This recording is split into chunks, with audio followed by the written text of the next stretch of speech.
Saudara-saudara, perjalanan hidup adalah sebuah gabungan peristiwa-peristiwa yang terjadi silih berganti. Terkadang kita mengalami sedih, terkadang kita mengalami suka, tertawa maupun menangis. Terkadang harapan kita tercapai, tapi bisa juga harapan kita tidak tercapai. Sukses dan gagal.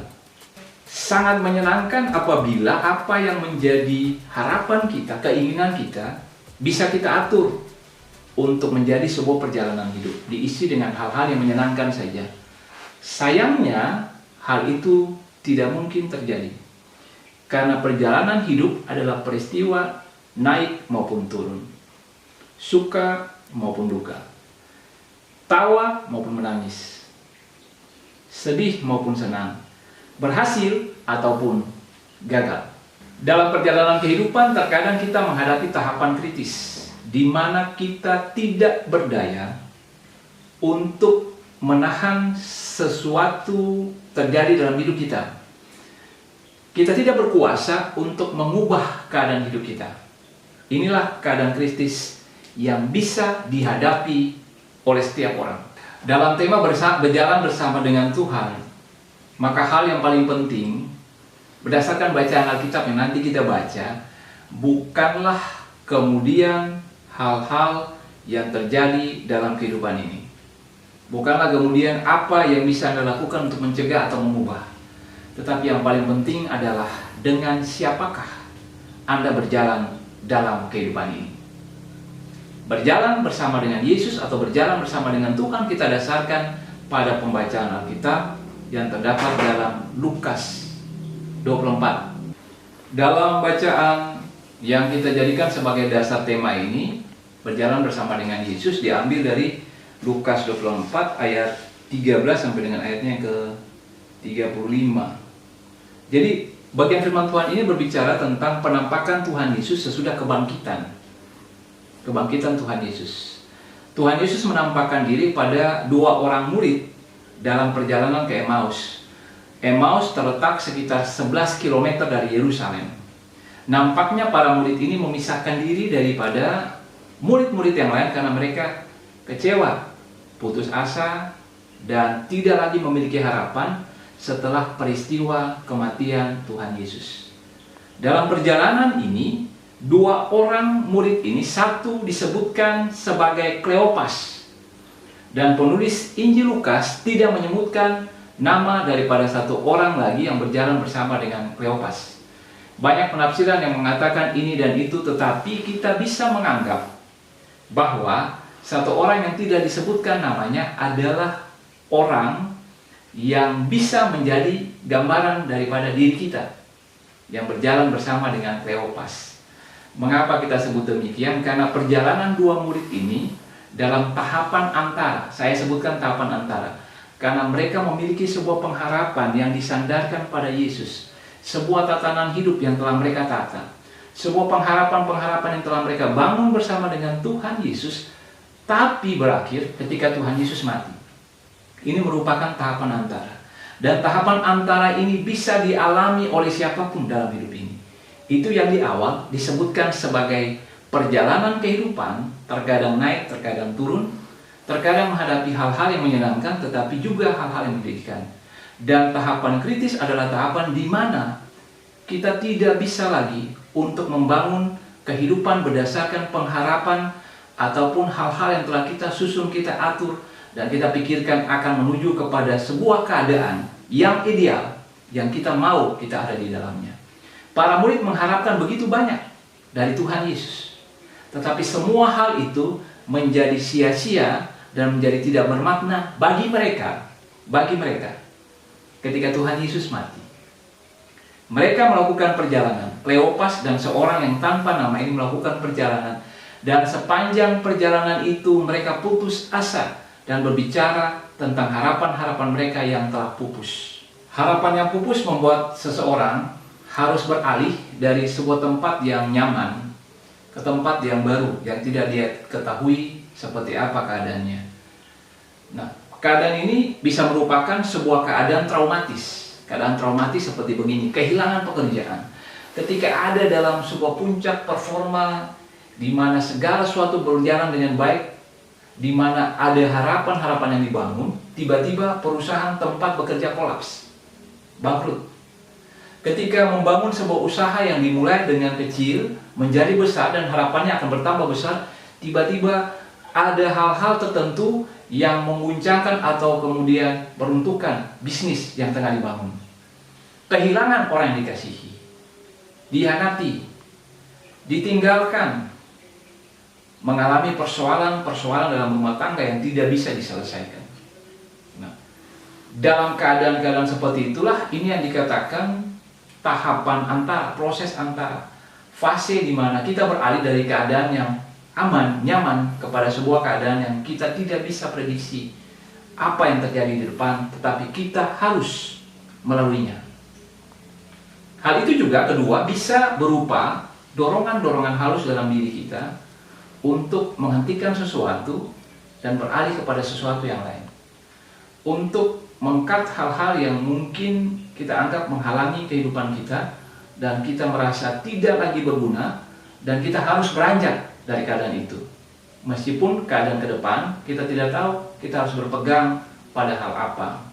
Nah, bayangkanlah keadaan Anda, para murid misalnya, sudah meninggalkan pekerjaan mereka. Rata-rata mereka adalah nelayan. Ada yang memiliki pekerjaan tetap sebagai pemungut cukai dan seterusnya. Mereka meninggalkan pekerjaan mereka yang merupakan sandaran hidup mereka. Ada pun juga yang meninggalkan keluarga mereka, karena Petrus pernah bertanya, kalau saya sudah meninggalkan pekerjaan saya, keluarga saya, apa upah saya mengikut Tuhan? Petrus pernah menanyakan hal itu.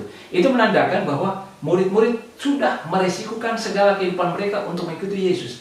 Dan tiba-tiba kematian Tuhan Yesus membuyarkan semua itu. Keadaan ini, keadaan seperti ini. Bayangkanlah, masuklah dalam keadaan itu. Bila Anda mengatakan, oh keadaan itu seperti keadaan saya saat ini, saya akan mengalami situasi yang betul-betul kritis dalam hidup saya. Bagaimana perasaan Anda? Apa yang Anda harapkan ketika keadaan itu mencekram Anda? Apa yang bisa Anda lakukan? Dua hal yang tadi dibilang di awal. Anda tidak berkuasa untuk mencegah itu terjadi.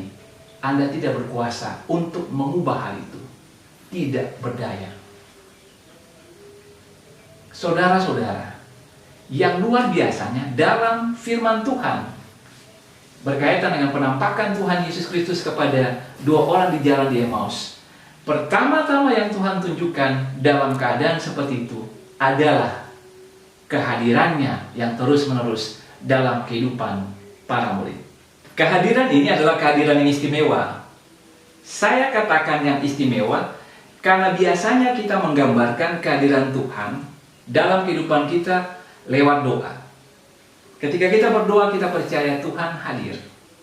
Lewat apa lagi? Penyembahan. Saat kita menyanyi menyembah Tuhan, memusatkan diri pada Tuhan, maka kita percaya Tuhan hadir pada saat itu. Lewat apa? Ibadah. Seringkali kita bilang pergi ke ibadah, ibadah minggu, ibadah apapun itu juga sebagai sebuah kegiatan kita untuk berkumpul, beribadah, menyanyi, memuji Tuhan. Di situ kita mengatakan Tuhan hadir di situ. Ketika kita memberikan persembahan, kita yakin juga bahwa Tuhan menerima persembahan kita dan Tuhan ada di situ. Nah, keadaan ini menjadi istimewa karena perhatikanlah, dua orang murid ini tengah bercakap-cakap tentang masa depan mereka yang tidak pasti. Sesudah kematian Tuhan Yesus, bagaimana keadaan kita sesudah kita meninggalkan segala sesuatu? Bayangkan, saya sudah bertahun-tahun meninggalkan keluarga saya. Saya sudah meninggalkan pekerjaan saya. Apakah Tuhan saya masih mau menerima saya untuk bekerja lagi? Mereka tengah membicarakan hal yang sangat penting dalam hidup mereka, dan mereka tidak tahu harus berbuat apa. Itu menjadi istimewa karena kehadiran Tuhan tidak disebabkan oleh hal-hal yang kita pikir seperti biasa kita lakukan dan Tuhan ada di situ. Lihat bahwa mereka bercakap-cakap tentang hal-hal yang mereka alami, hal-hal yang mereka butuhkan, hal-hal menyangkut relasi mereka dengan Tuhan Yesus. Dan pada saat itu Tuhan Yesus hadir dalam percakapan mereka. Tuhan hadir. Tuhan hadir, Tuhan mendengarkan mereka. Keluhan mereka, kekhawatiran mereka, ketakutan mereka, bahkan hal-hal yang mereka sampaikan menjadi sesuatu yang merupakan kecemasan. dalam kehidupan mereka didengarkan oleh Tuhan. Sesudah itu baru ditanggapi oleh Tuhan. Apa mau dikatakan dari hal ini? Yang mau dikatakan bagi kita semua adalah bahwa terkadang kita mungkin tidak menyadari bahwa Tuhan hadir dalam peristiwa-peristiwa yang biasa dalam hidup kita. Keadaan-keadaan yang biasa di mana kita mungkin tidak memiliki lagi kekuatan untuk menyembah Tuhan. Karena beban hidup itu sudah berat. Kita mungkin tidak lagi terdorong untuk maju beribadah dalam sebuah rutinitas yang biasa dilakukan, tetapi kita yakin di dalamnya Tuhan hadir. Hati kita mungkin tidak tergerak lagi untuk menyembah Tuhan karena kita merasa tawar hati dengan keadaan hidup saat ini. Tetapi kita tengah berbicara dalam hati kita atau berbicara kepada orang lain tentang kesulitan-kesulitan kita. Luar biasanya Alkitab mengatakan, bahkan dalam keadaan ketika kita tidak mengharapkan Tuhan hadir di situ, atau tidak berpikir bahwa Tuhan hadir dalam keadaan itu, dalam keadaan itu pun Tuhan hadir untuk menguatkan dan meneguhkan kita. Ini menunjukkan bahwa Tuhan tahu kebutuhan kita. Bahkan Tuhan bukan cuma tahu kebutuhan kita, tapi Dia bergerak menuju pemenuhan kebutuhan kita. Bahkan ketika kita mungkin tidak mengharapkannya. Dalam keadaan hidup Anda yang mungkin ada dalam keadaan antara, dan Anda tidak lagi memiliki kekuatan untuk berdoa, tidak lagi memiliki pengharapan untuk membangun sebuah kehidupan, tidak lagi mau melangkah, yang ada hanyalah bagaimana dan bagaimana. Kesaksian firman Tuhan hari ini mengatakan, bahkan dalam keadaan seperti itu pun Tuhan hadir. Dan bukankah namanya Immanuel? Dia menyertai kita. Dia tidak jauh, tapi Dia dekat dengan kita. Dia ada di dalam kita dan bersama dengan kita. Keadaan antara merupakan keadaan yang sulit. Kita harus maju, tapi tidak tahu mesti melakukan apa. Kita tidak berdaya mencegah keadaan itu, berkuasa mengubah keadaan itu. Tetapi bukan masalah kitanya. Masalah apakah kita tahu kita berjalan bersama dengan siapa? Kita berjalan bersama dengan Tuhan.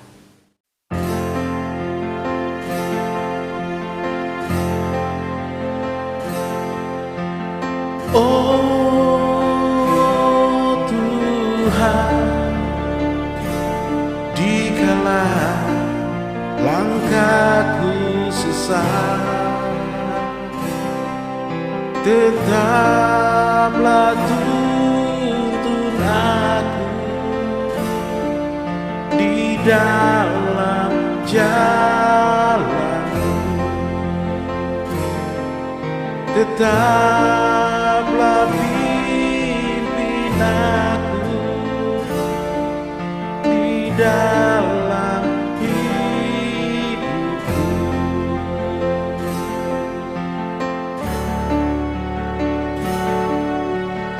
Oh Tuhan, dikala hatiku lemah,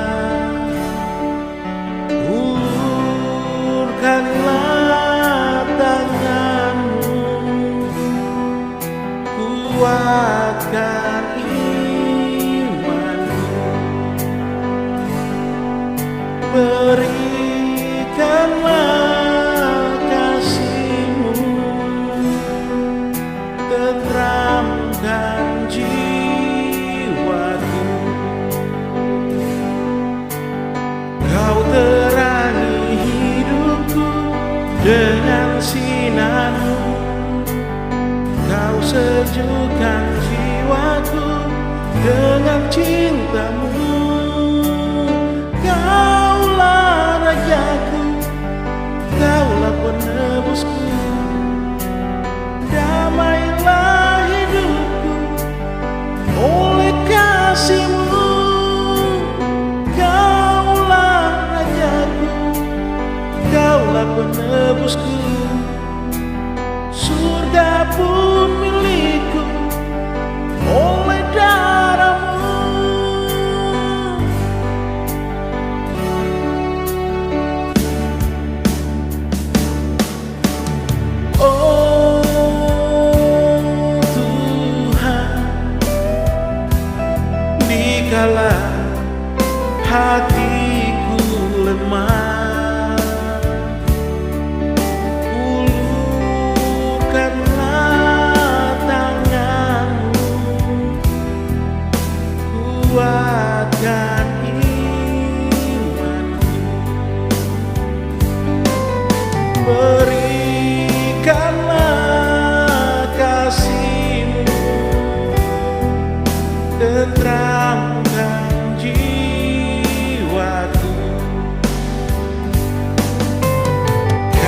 terangi hidupku dengan sinarmu.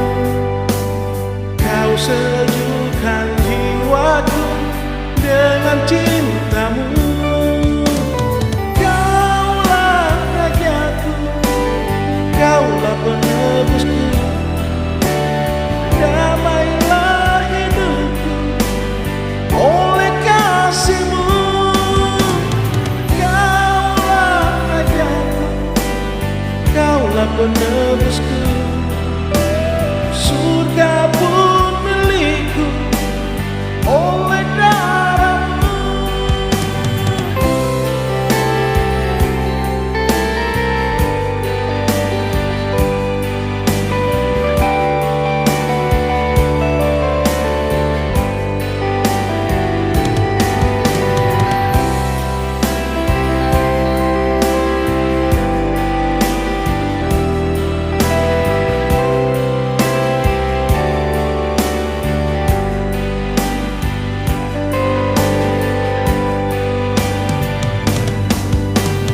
Kaulah rajaku, kaulah penebusku. Damailah hidupku oleh kasih-Mu. Kaulah rajaku, kaulah penebusku. Surga pun milikku oleh darah-Mu. Kaulah rajaku, kaulah penebusku. Surga pun milikku oleh darah-Mu.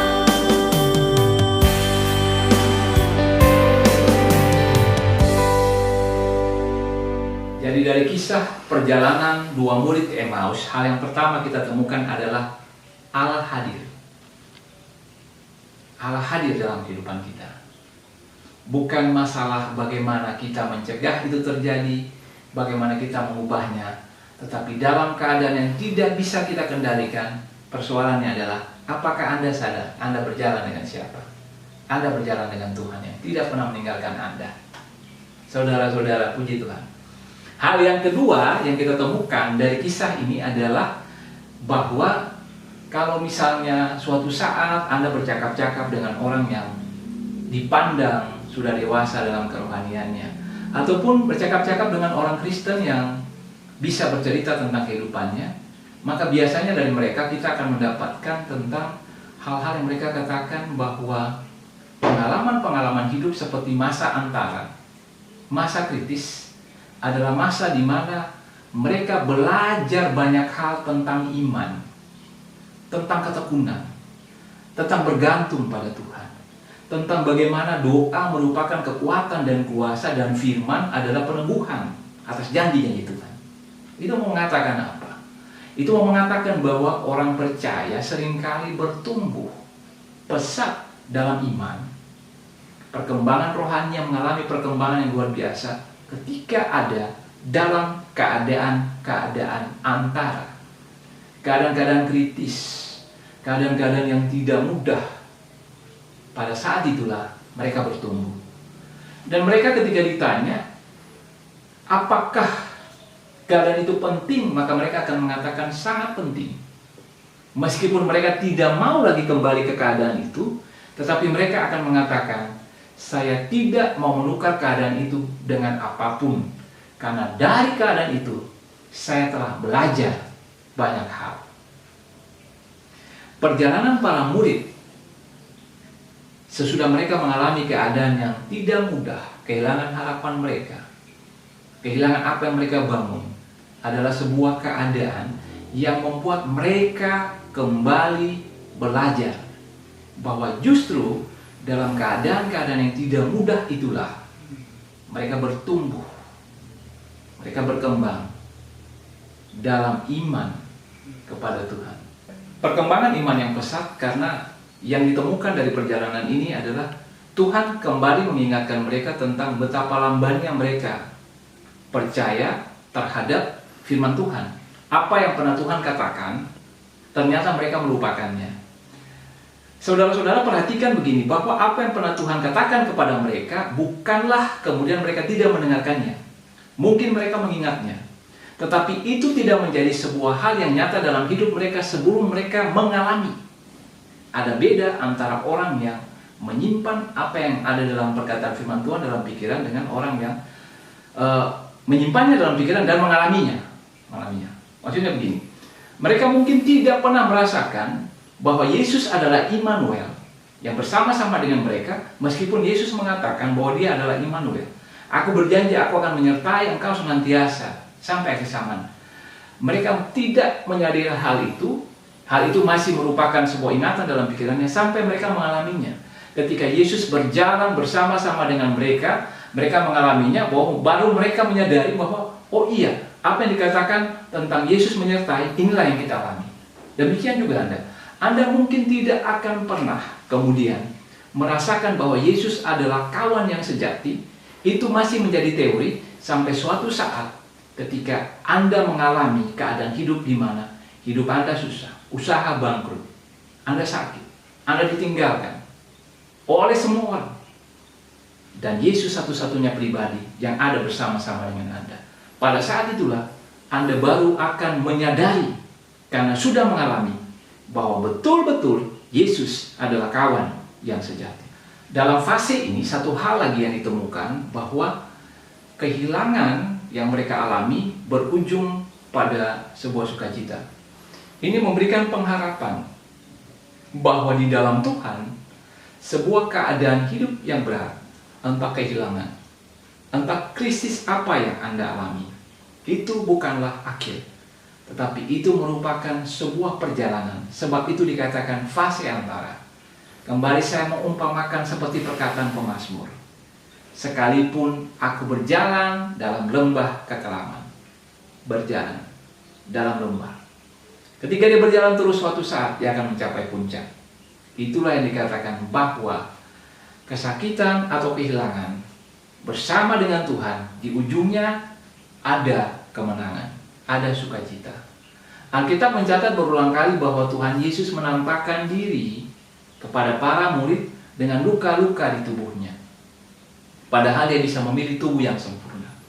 Dia melakukan itu semata-mata untuk menunjukkan bahwa hal-hal berkaitan dengan penderitaan dan pergumulan adalah hal-hal yang terkadang mesti dilewati oleh orang percaya.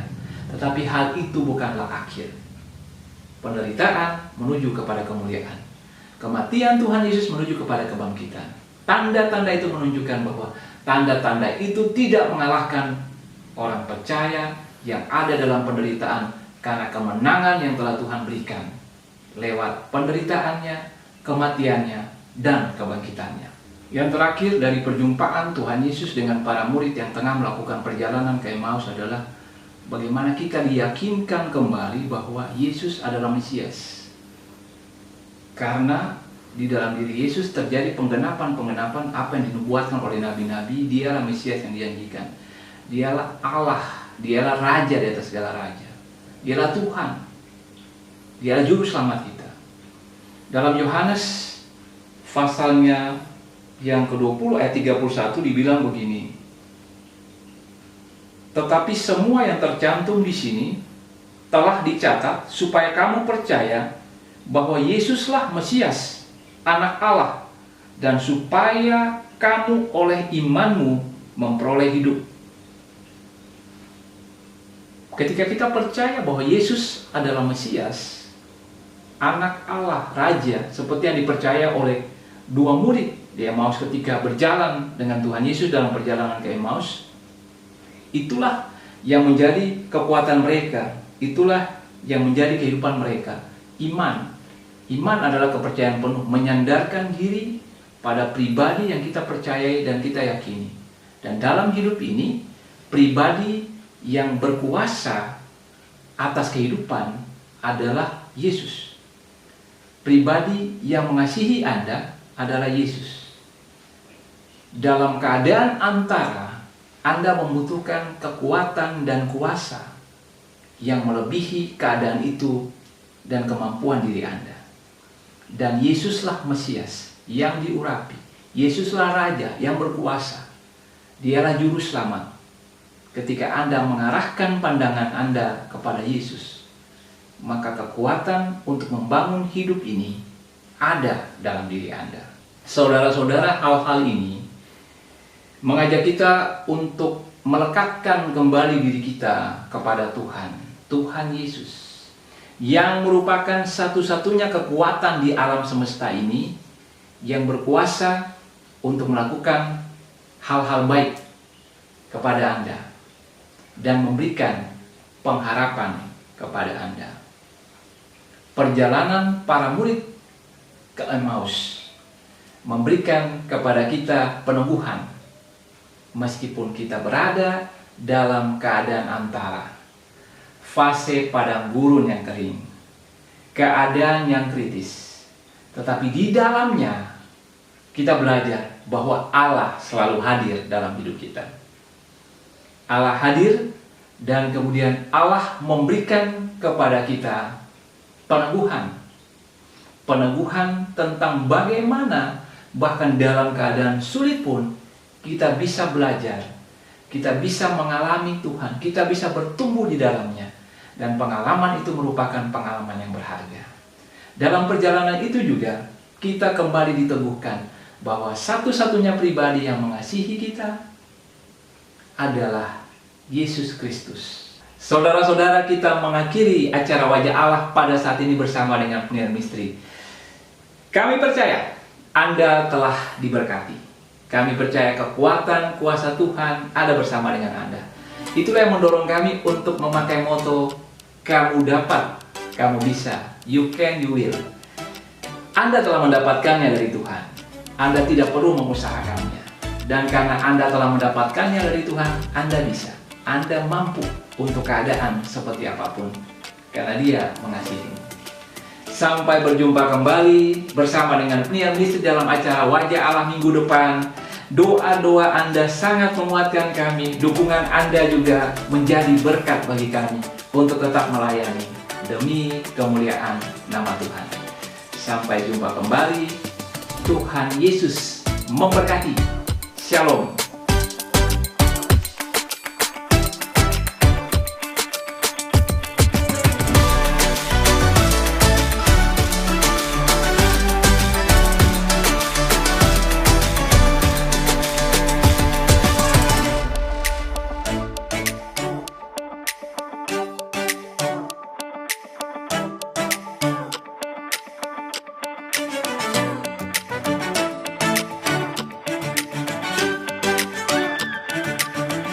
Bersama pendengar misteri. Kamu dapat, kamu bisa.